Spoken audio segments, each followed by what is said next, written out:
Café Anyway. Welcome to Café Anyway. It's Mike's Daily Podcast. And it's episode 2772, 2772. Hey, it's an onomatopoeia. Mike's Daily Podcast. Oh, no, wait, that's not right. It's what's that other thing that I always forget? Not an anagram, not a coquette, not a something that is the reverse of what you get the amount coming back. It's not a Mike's Daily Podcast. I'm just gonna ignore what I was talking about earlier and move on to a different topic. It's Mike's something Daily that Podcast. the amount of words going in as out. This is what we don't even outgoing, words containing out, words that contain out of. In-N-Out Burger. Oh, I went to one of those recently. It's all, they're not very big burgers. I know a lot of you don't want to eat a lot of burgers. Maybe you don't even want to eat a burger at all. Maybe you just are like, okay, I get it. I live in California. In-N-Out Burger is a thing. That's wonderful, Mike. I would rather just ignore it. But it is here. And it's not here in Podcaster Valley. And it's not even close by in Oakland because they left. Because there's too many break-ins. So, all I know is that the fries are cooked in, is it sunflower oil? Which is one of the better oils. It's not as viscous. Viscous is that when it gets stopped up in your veins, isn't it? Viscous, or maybe that's the opposite. At any rate, it's better for you because it gets through your system better. It doesn't clog up your arteries. That's what I meant to say. Hey, you know what? Theaters are totally relying on Dune 2. And here's today's podcast picture. Oh, this is that cool dock, the podcast picture that goes out in San Francisco. Well, you got a great view. It's near the television stations, is what I'm saying. And you got a good view of the Trans-American Building and the Salesforce Tower and all that stuff. And see that cool picture that I took over the weekend with my wonderful cousin visiting, Anki, who you hear at the beginning of the podcast. The late great Basil the Boxer never walked around the Embarcadero, but I'm sure he would have enjoyed it. I just could never find parking. But there he is barking. So yeah, theaters they're relying on Dune 2. More than 2 years after Dune Part 1, moviegoers are heading back. They are going to have $26 sandworm popcorn buckets to buy. The Sandy Epic was supposed to hit theaters in November, got delayed after Hollywood struck, and the strike forced a promotion pause. With an anticipated $60 million to $80 million opening weekend, Dune's follow-up is poised to be the biggest movie of the year so far. U.S. box office sales are down 15% for the year, the two record low weekends this month. This show is clean. That's right. It is. Let's see how Dune Part 2 did. It looks like it revived the barren box office. Oh, it is aiming for a spicy $80 million debut. Spice, because isn't spice a thing? It will dust off the box office with $170 million in its global debut, they say. The U.S. box office sales are down 15% for the year. Woo! Yes, that's not good. Streamless, Part 1's pandemic-era hybrid release was a success. It grossed $402 million.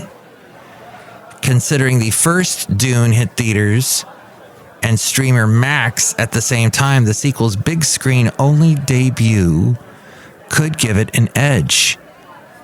Because before, remember, we had to watch things on streaming services. Analysts expect revenues to dip 5% from last year and 20% versus the average gross of... Addenda with Kevin. That out to Kevin. If your name's Kevin, that went out to you. That was with the average gross of recent pre-COVID years. That's 20% versus those pre-COVID years. Avatar: The Way of Water brought in $2.3 billion globally since its December 2022 release, while the Barbenheimer duo grossed over $2 billion.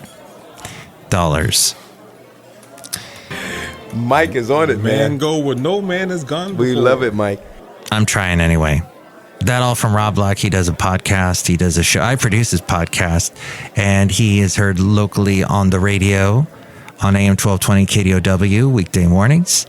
And he is also on television on Kron in the 9 o'clock hour. Warren Buffett has seen the future. The 93-year-old, yes. This is Mike's Podcast Picnic. We are here enjoying a delicious buffet in honor of Warren Buffett. And here at Café Anyway, there's a little bit of, we've gone multicultural. A little Italian food here, aka spaghetti. We have some Filipino food here, lumpia. And then we have, what is this? I guess that might be sauerkraut, so some German here. And you're here, so that makes all of this worthwhile. But the 93-year-old, he said there's no possibility of eye-popping performance in the coming up years. Berkshire has made plenty of deals to acquire or pump money into companies. And speaking of food, Dairy Queen is one of them. Geico and Allegheny. That's the insurance company. Allegheny? As we go outside a Cafe Anyway, we're bringing Mike's Daily Podcast somewhere in Podcastro Valley, the last place on earth, in the land of Ameritopica. Anyway. It's so beautiful out here. At the start of 2022, Berkshire had poured more than $50 billion into stocks, but those days look to be in the past. The company will pursue anything that looks unique and lucrative, but right now, not many businesses seem to excite Buffett. Berkshire Hathaway record cash pile of $168 billion can attest to that. He doesn't like stock APPs. He says markets now exhibit far more casino-like behavior than they did when you're a man. Sometimes you wear stretchy pants. Than when they did when I was young. He says the casino now resides in many homes and daily tempts the occupants. Casinos. Too much like a casino. Berkshire Hathaway sold off 10 million shares of Apple stock in the final 3 months of last year, representing about 1% of its holdings in the company. They still own more than 905 million shares worth, about $174 billion. So 905 million shares worth equates to $174 billion. You know, I mean, people get stuck on stupid. You know what I mean? It's true. Of Apple. Oh, CVS is partnering with Grubhub to deliver goods from 6,000 stores in 48 states. The partnership comes more than a year after Grubhub teamed up with Rite Aid. Oh, Grubhub. That's interesting. I wonder how they're doing against the Uber Eats. Because I know my lovely lady friend likes to use the Uber Eats, but does Lyft have something? Lyft Eats? I don't know. Beyond Meat reports tomorrow. Its stock is down. MTV News. You hear it first. Hey, the new David Bowie album comes out. No, it doesn't. It's sad. Why did I bring up David Bowie? He's not in Dune. Sting is. David Bowie should have been in Dune, but instead he was in The Man Who Fell to Earth. and a couple other films. He was in The Prestige. He played Nikola Tesla in Colorado Springs, Playing with Lightning. I don't know why. Holding court with Lady Katie. Lady Katie. Don't know who that is. In a pea protein pickle, Beyond Meat reports that its stock is down 50% since the start of last year, not helping beef with U.S. meat lobbies, which have outspent alt meat competitors by over 190 times worth of money they've spent. They've spent over 190 times the amount that I don't know who compares with, but they're spending a lot of money. And speaking of Tesla, not Nikola Tesla, but the other one, Tesla rival BYD launches electric supercar that could take on Ferrari. It's going to cost $233,000, and it'll be called the U9. The U9 will be able to reach a top speed of 192 miles per hour. Sounds like a spaceship. Oh, and speaking of spaceships, lunar landing, the intuitive machines. Travel into the incredible universe. Traveling in the universe, the intuitive machines. Odysseus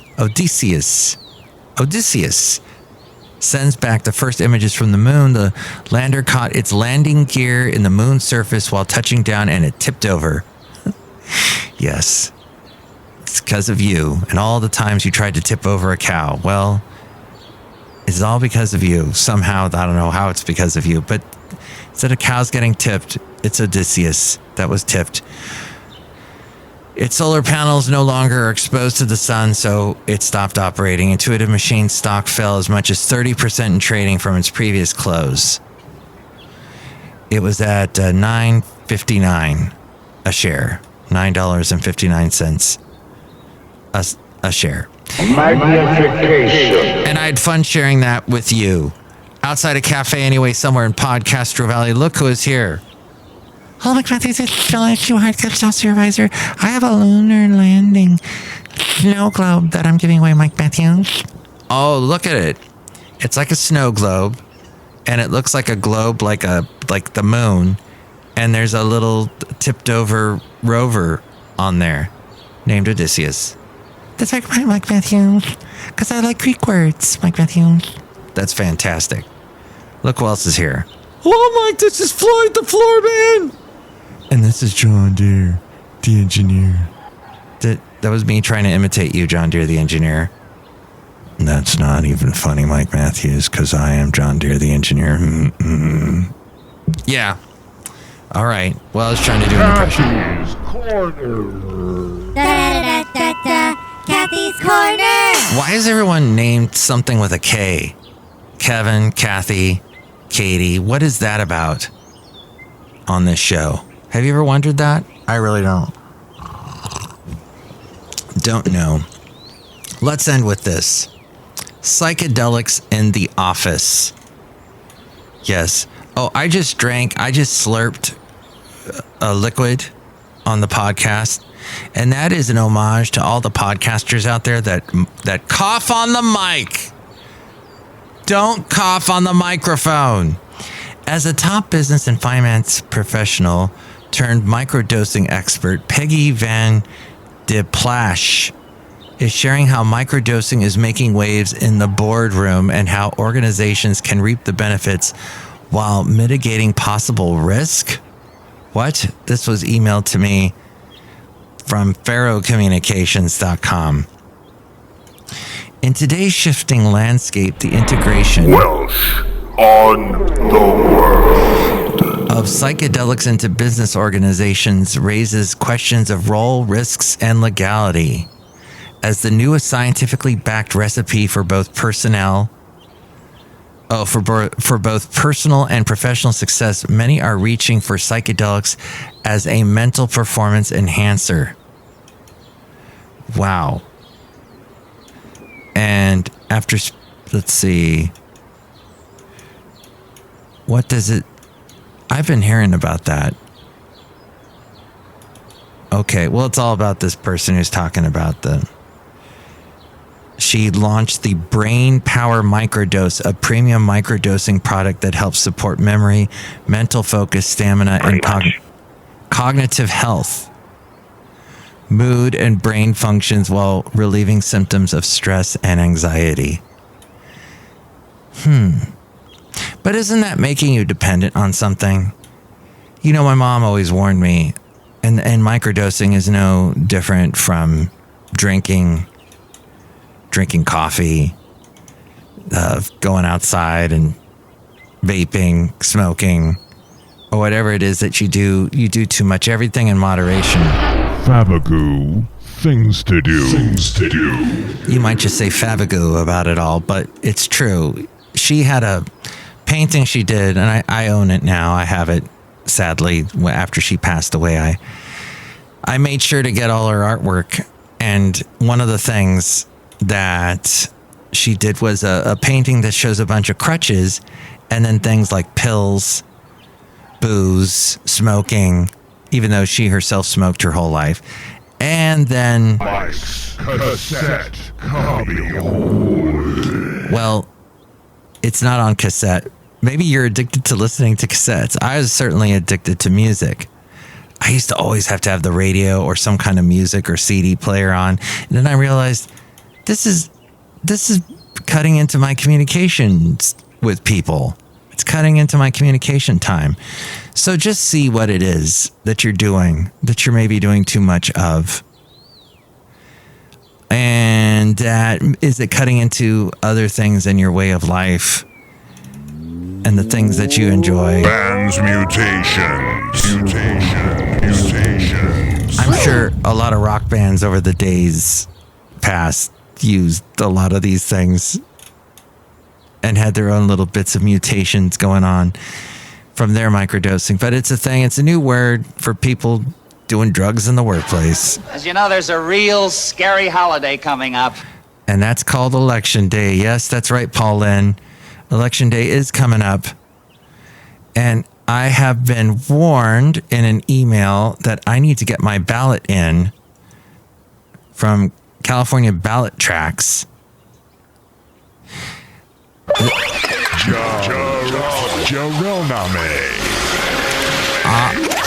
Props out to Jarrell. This is a message from the California Secretary of State on behalf of Alameda County Registrar of Voters.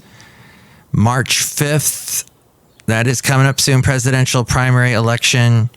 It's the last day for your ballot to be mailed and postmarked or returned to any drop box or voting location. Drop boxes and voting locations close at 8 p.m. on Election Day. Probably the most important thing I said on today's podcast. Do magnificate your vote. Get out there and magnify your vote. Get your vote out there and magnify what you think. Even if I don't agree with you, it's what you think, and it's democracy, and we all think differently. We all have the power to say what we want to say. It is a free, open expression society, freedom of speech. But a lot of people they protest vote. I'm voting by not voting. And if you did that, it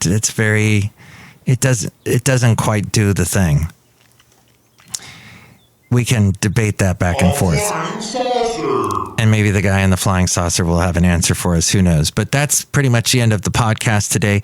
If you would like to chime in and give me your 3 cents, yes, it's exactly 3 cents. I measured it out. And tell me what you think about anything we covered today. Here's the number. Call Mike at the Café Anyway hotline. Area code 510. And with more ways to reach me, and with one more interesting sound effect, it is A-Frame. Thank you for listening to today's daily podcast with Mike. Oh, no, wait, it's called Mike's Daily Podcast, I think. Sound effect. I got through that. I got into it. Oh, that was cool. The Royal Trump Tweet Decree. Mike's Daily Podcast is written and produced and performed by Mike Matthews. His podcast is super easy to find. Download or listen to his show and read his blog at mikesdailypodcast.com. Email Mike now at mikesdailypodcast@gmail.com. See you tomorrow. Bye.